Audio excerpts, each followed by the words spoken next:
Assalamualaikum warahmatullahi wabarakatuh. Itu materi mengenai akuntansi kewajiban dan akuntansi koreksi kesalahan, perubahan kebijakan akuntansi, dan perubahan estimasi akuntansi.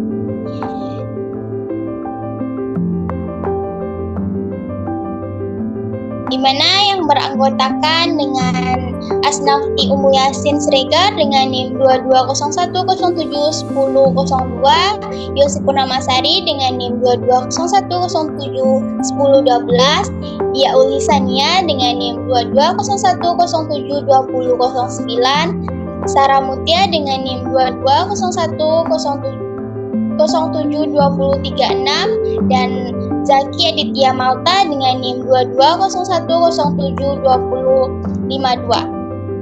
Baiklah, untuk materi pertama akan disampaikan oleh Zaki. Kepada Zaki dipersilakan. Baiklah, untuk materi yang pertama yaitu ada akuntansi kewajiban.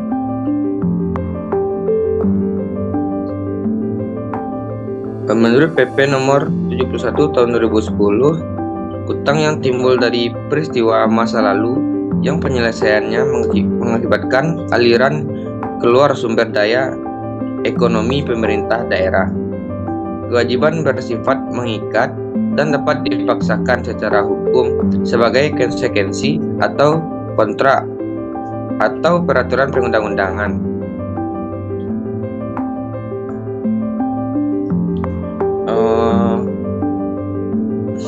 Klasifikasi pos-pos kewajiban menurut PSAP berbasis akrual nomor 9 tentang kewajiban itu ada dua. Yang pertama, jangka pendek, yaitu kewajiban yang diharapkan dibayar dalam waktu paling lama 12 bulan setelah tanggal pelaporan.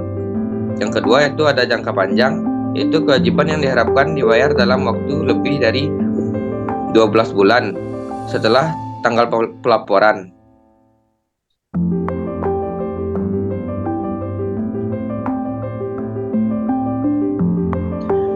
Selanjutnya, dalam bagian akuntansi akun standar, kewajiban diklasifikasikan sebagai berikut. Yang pertama itu ada kewajiban jangka panjang, yaitu utang perhitungan pihak ketiga atau PFK. Yang kedua itu ada utang bunga. Yang ketiga ada bagian lancar utang jangka panjang. Yang keempat, pendapatan diterima di muka. Yang kelima, utang belanja. Yang keenam, utang jangka pendek lainnya. Dan yang kedua yaitu ada kewajiban jangka panjang, yaitu yang pertama ada utang dalam negeri, dan yang kedua yaitu ada utang jangka panjang lainnya.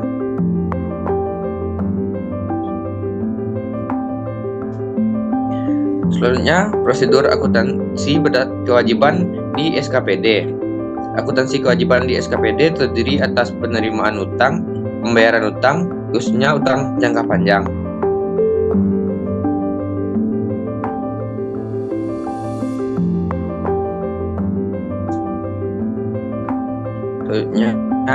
Yaitu pada pihak-pihak yang terkait. Yang pertama yaitu pejabat pelaksana teknis kegiatan atau PPTK. Yang pertama yaitu melakukan pembelian atau pengadaan barang atau jasa berdasarkan kebutuhan kegiatan. Yang kedua ada menerima barang berdasarkan nota pesanan dengan dibuktikan dengan BSAT. Yang ketiga yaitu ada menyiapkan dokumen pembayaran. Yang selanjutnya ada pejabat penatausahaan keuangan atau SKPD. Yang pertama yaitu mencatat transaksi atau kejadian investasi lainnya berdasarkan bukti-bukti transaksi yang sah ke buku jurnal umum. Yang kedua itu memposting jurnal-jurnal transaksi atau kejadian investasi ke dalam buku besar masing-masing rekening. Yang ketiga itu menyusun laporan keuangan.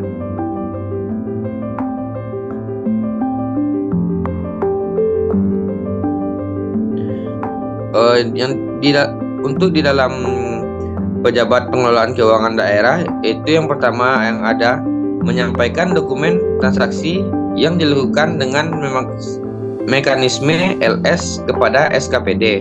Yang kedua itu melakukan pengecekan terhadap transaksi konsolidasi antara PPKD dan SKPD untuk meyakinkan kebenaran pencatatan yang dilakukan oleh fungsi akuntansi SKPD.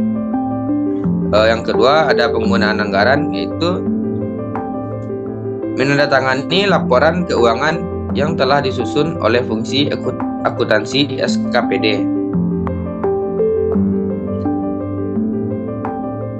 Selanjutnya ada dokumen yang digunakan, yaitu ada peraturan kepala daerah, nota pesanan, berita acara serah terima, akuntansi, surat perjanjian kerja, SP2D AP GU TU, SP2D LS, dan surat pernyataan PA.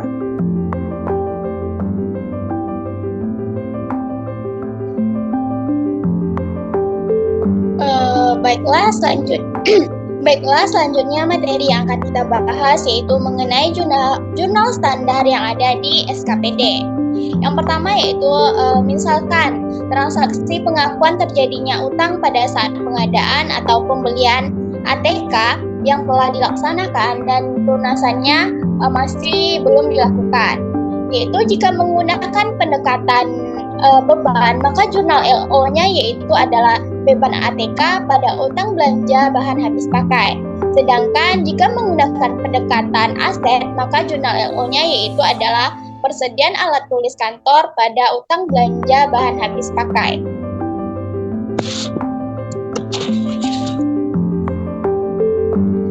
Yang selanjutnya yaitu jika transaksi pembayaran utang pada saat dilakukannya pembayaran atau pelunasan dengan asumsi penggunaan mekanisme UP atau UG, maka jurnal yang dibuat oleh fungsi akuntansi SKPD yaitu jurnal menggunakan pendekatan aset dengan jurnal LO-nya yaitu utang belanja bahan habis pakai pada kas di bendahara pengeluaran.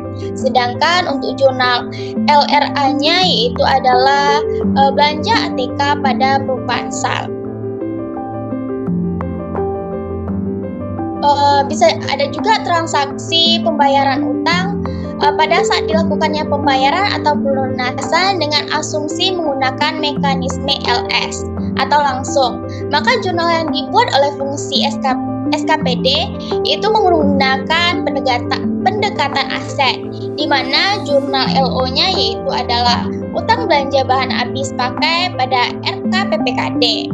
Untuk jurnal LRA-nya yaitu belanja ATK pada perubahan sal. Baiklah, untuk materi selanjutnya yaitu kita akan membahas sistem akuntansi kewajiban di PPKD, di mana akuntansi kewajiban di PPKD ini terdiri atas penerimaan utang, pembayaran utang, dan reklasifikasi utang. Di mana pihak-pihak yang terlibat yaitu ada fungsi akuntansi PPKD, di mana fungsinya yaitu atau tugasnya yaitu mencatat transaksi atau kejadian investasi lainnya berdasarkan bukti-bukti transaksi yang sah ke buku jurnal umum. Fungsi atau tugas yang keduanya yaitu memposting jurnal-jurnal transaksi atau kejadian investasi ke dalam buku besar masing-masing rekening. Yang ketiga, menyusun laporan keuangan.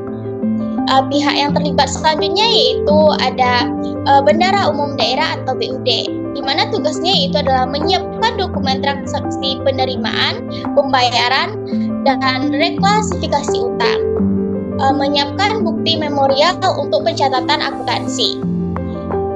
Selanjutnya yaitu ada Pejabat Pengelola Keuangan Daerah atau PPKD, di mana tugasnya di sini yaitu adalah menandatangani laporan keuangan pemerintah daerah sebelum diserahkan kepada BPK.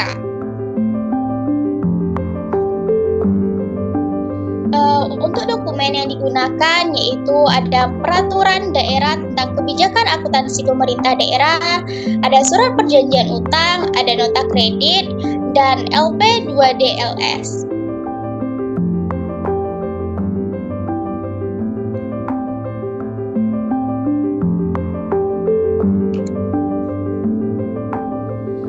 Di mana jurnal standarnya yaitu misalnya saat terjadi penerimaan pembiayaan, maka jurnalnya yaitu adalah kas di kas daerah, pada kewajiban jangka panjang, pada perubahan sal, pada penerimaan pembiayaan.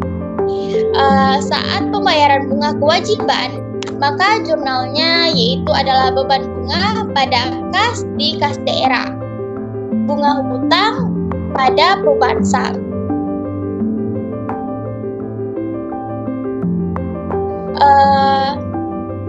Selanjutnya yaitu ada jurnal standar saat pelunasan kewajiban, di mana jurnalnya di LO nanti adalah kewajiban jangka panjang pada kas di kas daerah, dan LRA-nya yaitu adalah pengeluaran pembiayaan pada perubahan sal. Sedangkan jurnal standar yang berikutnya yaitu saat terjadinya reklasifikasi, di mana jurnalnya yaitu adalah kewajiban jangka panjang pada bagian lancar kewajiban jangka panjang.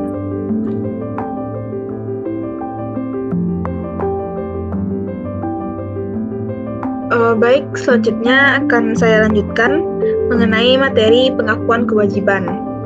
Nah, kewajiban itu diakui pada saat kewajiban untuk pengeluaran sumber daya ekonomi di masa depan akan timbul. Nah, kewajiban ini dapat timbul akibat dari beberapa kejadian.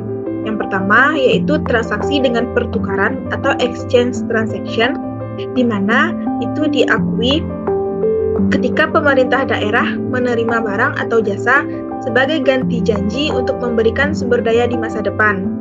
Yang kedua, yaitu terjadi akibat transaksi tanpa pertukaran atau non-exchange transaction, di mana transaksi ini diakui ketika pemerintah daerah berkewajiban memberikan uang atau sumber daya lainnya kepada pihak lain di masa depan secara cuma-cuma.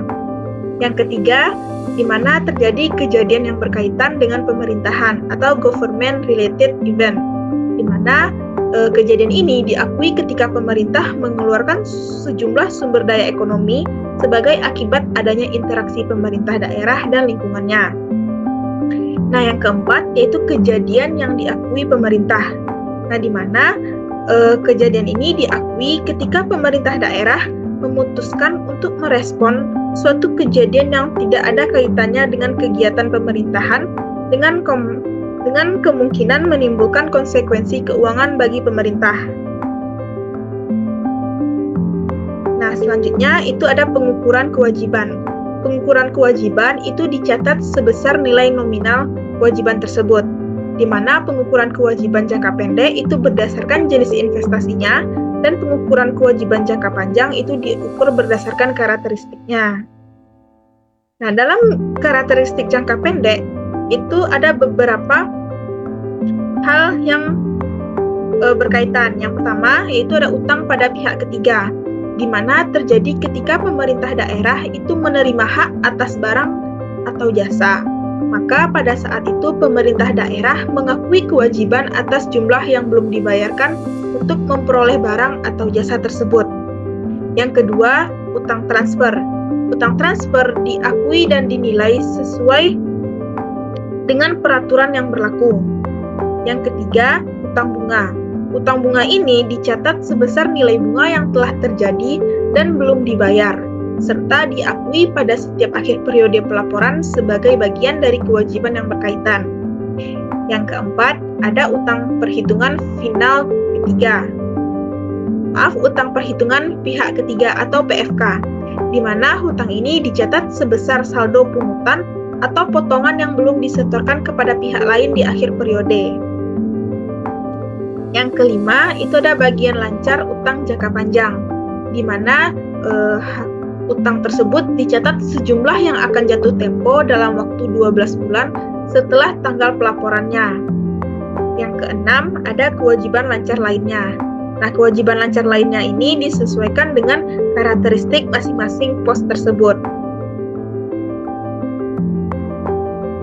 Nah, dalam jangka pendek itu juga ada beberapa hal. Yang pertama, itu tidak diperjualbelikan, di mana hal ini memiliki nilai nominal sebesar pokok utang dan bunga sebagaimana yang tertera dalam kontrak perjanjian dan jumlah yang diselesaikan pada tanggal pelaporan. Yang kedua, itu diperjualbelikan, di mana nilai sebesar nilai pari atau original face value dengan memperhitungkan diskonto atau premium yang belum diamortisasikan. Nah, selanjutnya itu ada pengungkapan kewajiban.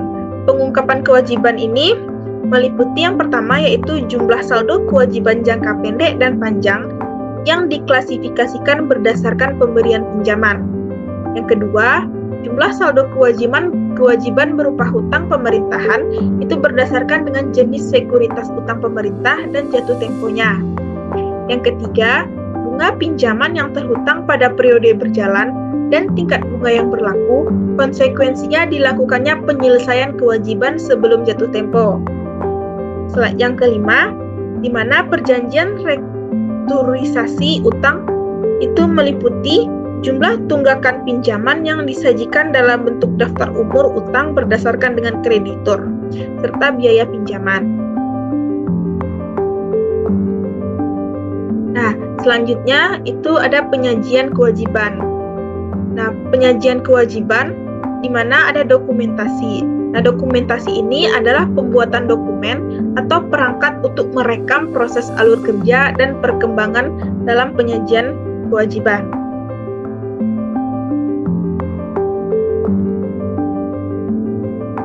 Baik, selanjutnya untuk ilustrasi komprehensif itu akan dijelaskan oleh Sarah. Kepada Sarah dipersilakan.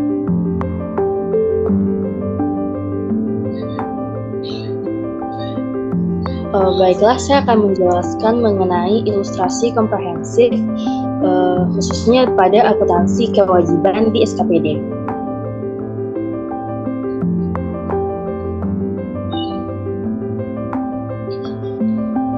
Berikut ada contoh soalnya. Yang pertama, pada tanggal 9 April 2015, SKPDN menerima ATK dari supplier senilai 5 miliar yang dibuktikan dengan berita acara serah terima barang, tapi barang tersebut belum dibayar.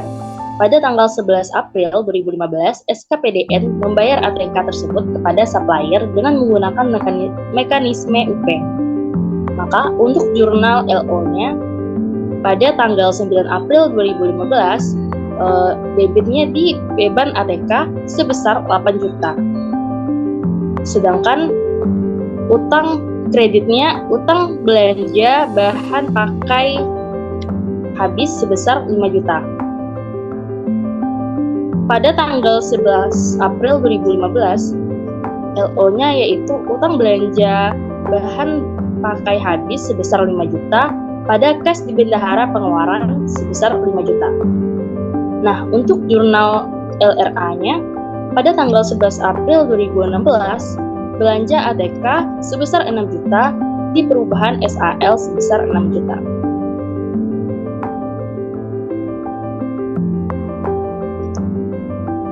Pada tanggal 19 April 2015, SKPDN membeli 5 unit personal komputer dari vendor senilai 25 juta.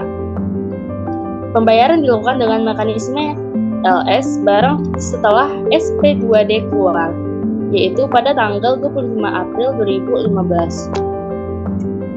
Maka untuk jurnal LO-nya, pada tanggal 19 April 2015, peralatan dan mesin personal komputer sebesar 25 juta pada utang belanja modal peralatan dan mesin personal komputer sebesar 25 juta. Sedangkan jurnalnya pada tanggal 25 April 2015, utang belanja bahan habis sebesar 25 juta pada RK PPKD sebesar 25 juta. Sedangkan untuk jurnal LRA-nya pada tanggal 25 April 2015, debitnya yaitu belanja modal peralatan personal komputer sebesar 25 juta pada perubahan SAL sebesar 25 juta. Selanjutnya yaitu contoh ketiga.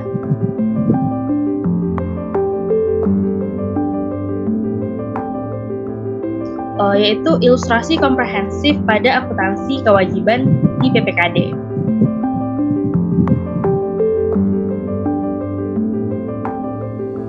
Berikut adalah contoh penerimaan piutang, yang dimana diketahui pada tanggal 3 Mei 2015, pemerintah Kota Sentosa menerima pinjaman dari Bank ABC sebesar 300 juta dengan tingkat bunga 12% per tahun.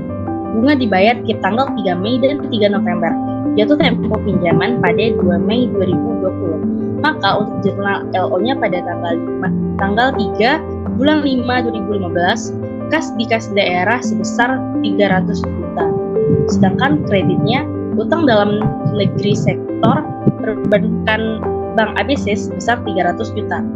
Sedangkan untuk jurnal LRA pada tanggal 3 Mei 2015, debitnya yaitu perubahan SAL sebesar 300 juta pada penerimaan pembiayaan pinjaman dalam negeri dari Bank ABC sebesar 300 juta.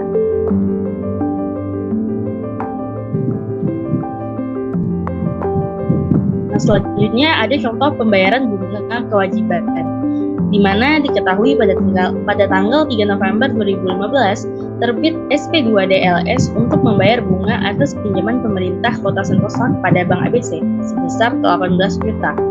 Maka untuk jurnal LO-nya pada tanggal 3 November 2015, beban bunga pinjaman Bank ABC sebesar 18 juta pada kas di kas daerah sebesar 18 juta. Sedangkan untuk jurnal LRA-nya pada tanggal 3 November 2015, bunga utang pinjaman kepada Bank ABC sebesar 18 juta pada perubahan SAL sebesar 18 juta.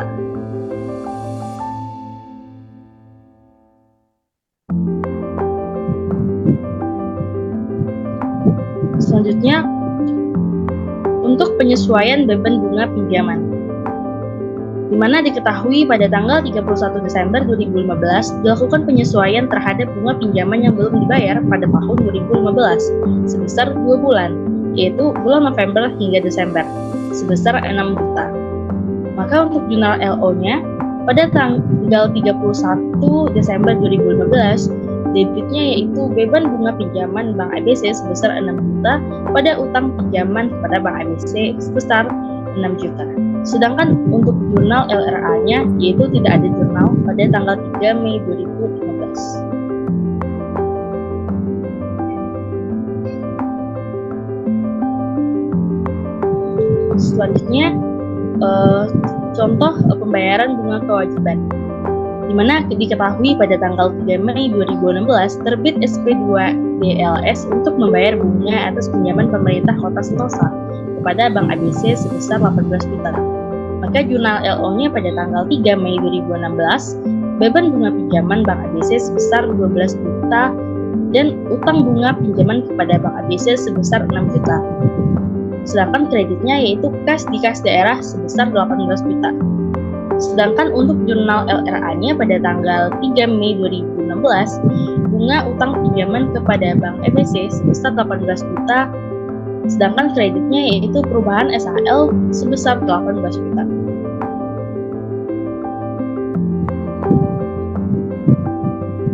Berikut adalah contoh pembayaran pokok utang, di mana diketahui pada tanggal 2 Mei 2016, pemerintah Kota Sentosa membayar pokok utang pinjamannya kepada Bank ABC yang telah jatuh tempo sebesar 60 juta. Untuk pembayaran kewajiban jangka panjang ini diterbitkan SP2DLS.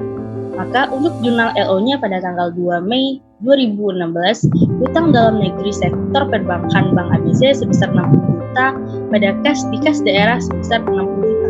Sedangkan jurnal LRA-nya pada tanggal 2 Mei 2016, pengeluaran pembayaran pokok pinjaman kepada Bank ABC sebesar 60 juta pada perubahan SAL sebesar 60 juta.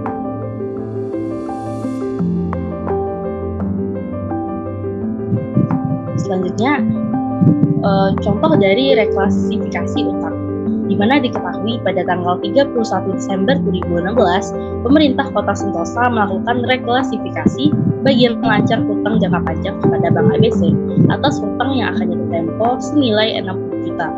Maka untuk jurnal LO-nya pada tanggal 31 Desember 2016, utang dalam negeri sektor perbankan yaitu Bank ABC sebesar 60 juta pada bagian lancar utang dalam negeri sektor perbankan Bank ABC sebesar 60 juta. Sedangkan untuk jurnal LRA-nya tidak ada jurnal.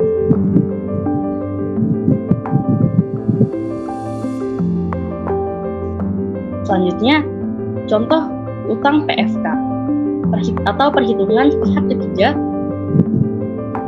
yaitu pemotongan pajak.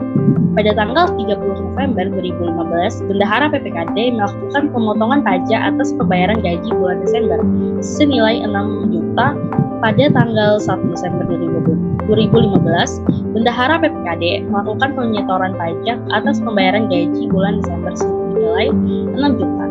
Maka untuk jurnal LO-nya pada tanggal 30 Oktober, pada tanggal 30 bulan 11 tahun 2015, di kas daerah sebesar 60 juta, sedangkan kreditnya utang PFK sebesar 60 juta. Sedangkan untuk jurnal LRA-nya tidak di jurnal. Sedangkan pada tanggal 30 Desember 2015, jurnal LO-nya yaitu pada saat pelunasan utang PFK sebesar 60 juta pada di kas daerah sebesar 60 juta.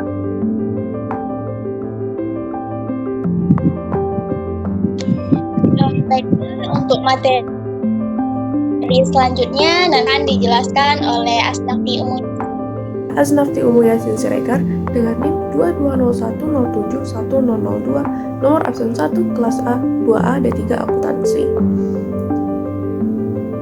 Baik, sekarang masuk bagian saya Asnafti akan menjelaskan mengenai tentang akuntansi koreksi. Apa sih itu akuntansi koreksi? Nah, akuntansi koreksi kesalahan maksudnya itu apa? Jadi dari katanya tuh kita sudah tahu ya koreksi itu apa. Nah, koreksi kesalahan pencatatan akuntansi itu adalah suatu pembetulan atau koreksi atas penyajian akun-akun yang salah dalam laporan keuangan pemerintah. Jadi koreksi ini bukan hanya ada di pemerintah, cuma nanti di akuntansi lain juga ada koreksi. Tetapi pada kali ini saya akan menjelaskan tentang koreksi yang ada di akuntansi pemerintahan. Selanjutnya, jadi kalau untuk koreksi kesalahan ini dia tuh perubahannya tuh harus disajikan dalam catatan laporan keuangan atau CLK. Nah, untuk koreksi kesalahan dia tuh ada jenisnya gitu. Jadi jenisnya tuh ada 2 jenis koreksi kesalahan ini, ada kesalahan tidak berulang dan kesalahan yang berulang. Kalau jadi dari pengertian salah masing-masingnya, dari untuk yang pertama kesalahan tidak berulang, dari namanya juga sudah mengerti ya, kesalahan tidak berulang. Artinya kesalahannya itu merupakan kesalahan yang tidak terjadi sesering itu, dan tidak diharapkan terjadi sering-sering. Nah, gitu. Nah, kalau untuk kesalahan tidak berulang ini dia tuh ada 2 jenisnya. Jenis pertama itu adalah kesalahan tidak berulang yang terjadi pada periode sekarang, dan kesalahan tidak berulang pada periode sebelumnya. Nah, untuk kesalahan tidak berulang pada periode berjalan, dia itu nggak ada koreksi, melainkan hanya dicatat perubahan-perubahannya gitu sesuai di akun-akun yang terkait. Cuma kalau untuk kesalahan tidak berulang yang terjadi pada periode sebelumnya, itu dia ada terbagi 2 lagi, yaitu kesalahan berulang pada saat laporan itu belum diterbitkan dan saat laporan sudah diterbitkan. Untuk jenis koreksi kedua, yaitu kesalahan berulang, dari namanya sudah sangat jelas ya. Jadi kesalahan yang mungkin terjadi secara berulang-ulang dan ya sering gitu. Contohnya nih, kayak pajak kan. Jadi kan pajak itu sedikit rumit ya perhitungan. Jadi kemungkinan adanya kesalahan perhitungan atau kesalahan penjurnalan itu sangat umum terjadi. Nah, jadi dia tuh kayak dianggap kesalahan berulang. Kalau misalnya terjadi gimana nih? Kalau ada misal penerimaan pajak dari wajib pajak, dia tuh perlu koreksi sehingga kita tuh harus buat restitusi gitu. Restitusi atau donor tambahan pembayaran atas kepada wajib pajaknya. Selanjutnya kita masuk ke pembahasan terakhirnya. Yang terakhir, perubahan kebijakan akuntansi. Apa sih perubahan kebijakan akuntansi? Perubahan kebijakan akuntansi itu ya kebijakan akuntansi itu berubah gitu. Kalau perubahan kebijakan akuntansi ini dia tuh perlu diungkapkan pada CLK juga, sama seperti koreksi kesalahan yang terjadi di periode ini. Terus perubahan kebijakan ini mencakup apa aja sih? Nah, perubahan kebijakan ini mencakup dari 1, adopsi suatu kebijakan atas peristiwa yang dia tuh secara substansi berbeda dari kejadian sebelumnya, dari peristiwa sebelumnya. Dan kedua itu adalah adopsi kebijakan akuntansi yang dia nggak pernah terjadi sebelumnya, tuh nggak pernah terjadi, itu tiba-tiba terjadi. Contohnya tuh kalau sekarang tuh di akuntansi biasanya tuh ada namanya tuh aset biologis ya, untuk PSAK nomor 69. Nah, terus selanjutnya kebijakan akuntansi digunakan ini harus dilaksanakan secara konsisten sebagaimana kayak kalau untuk penggunaan kebijakan kita tuh harus konsisten. Bagaimana sih kita dalam penyusutan itu harus konsisten setiap tahunnya, apa yang kita pakai di awal itu terus kita pakai di konsisten, dan jika pun ada perubahan itu nanti harus diungkapkan pada catatan laporan keuangan. Selanjutnya itu terakhir perubahan estimasi akuntansi. Perubahan estimasi akuntansi itu ada apa sih? Perubahan estimasi akuntansi itu adalah revisi estimasi karena perubahan kondisi yang mendasari estimasi tersebut, atau karena terdapat informasi baru atau ada suatu hal yang kita tuh harus berkembang, kita harus berubah gitu. Apa sih pengaruh atau dampak perubahan estimasi ini? Nah, maksud saya pengaruh tuh kayak kita kan udah berubah estimasi ya, contohnya nih untuk estimasi ini contoh ya, untuk estimasi perjalanan dinas karyawan ini yang sebelumnya cuma 1 juta sekarang 2 juta. Nah, perubahannya ini nih harus disajikan dalam laporan operasional pada periode yang terjadi dan periode selanjutnya. Jadi kalau misalnya di tahun 2023 ada perubahan dari 2 juta ke 2,5, nah nanti di selanjutnya tuh juga pakai 2 juta atau 2,5 itu sesuai dengan kebijakan yang berlaku. Lalu pengaruh perubahan terhadap LO perjalanan ini juga harus dilaporkan, diungkapkan dalam catatan atas laporan keuangan. Apabila tidak memungkinkan, harus diungkapkan alasan kenapa kita tuh nggak mau mengungkapkan pengaruh perubahan itu di CLAK. Nah, ini berikut saya tampilkan suatu ilustrasi komprehensif atau contoh ya dari untuk koreksi kesalahan. Bisa dibaca. Tanggal 20 Mei 2015 ditemukan kesalahan pencatatan belanja cetak sebesar 5.400.000. Nah, 5.400.000 ini sebelumnya ada pencatatan pada tanggal 19 April 2015 yang seharusnya belanja ATK kita tuh cuma 4.500.000, tetapi kita malah catat 5.400.000 ya. Jadi 5 sama 4-nya kebalik gitu dengan menggunakan uang persediaan. Jadi jurnal yang kita catat pada saat 19 April ya, yang salahnya itu di LO-nya ada beban cetak LO pada kas di bendahara pengeluaran sebesar 5.400.000. Terus di LR-nya belanja cetak dan pada perubahan sal sebesar 5.400.000. Lalu kita akan membuat koreksi atas hal ini. Untuk koreksi atas hal ini tuh kita lakukan pada saat kita sadarnya. Tadi kan tanggal 20 Mei ditemukan kesalahannya, maka pada tanggal 20 Mei itu kita harus mencatat jurnal koreksi, kita balik, yang tadi tuh kita ngeluarin berapa kan ada selisih tuh 5.400.000 pada 4.500.000 kan selisih 900 nih. Nah, 900 ini kan hak kita ya, kas kita, karena kita pakai persediaan kan, berarti kas kita keluar. Terus jadi kas ini harus kita balikkan ke kita lagi sebesar 900. Maka jurnalnya itu kas di bendahara pengeluaran 900.000, beban persediaan ATK LO 4.500.000 dan beban cetak LO 5.400.000. Terus kalau untuk di LRA-nya itu apa? Di LRA-nya itu ada belanja ATK 4.500.000, perubahan sal di debit juga 900, pada belanja cetak LRA 5.400.000. Nah, jadi kan belanja cetak tadi salah ya, kita nyatatnya di belanja cetak, seharusnya kan ATK itu kita balik ya, berarti akunnya kosong, nanti akunnya kita hapus, masuk ke belanja ATK LRA gitu. Sekian dari kelompok kami. Mohon maaf bila ada kesalahan. Assalamualaikum warahmatullahi wabarakatuh.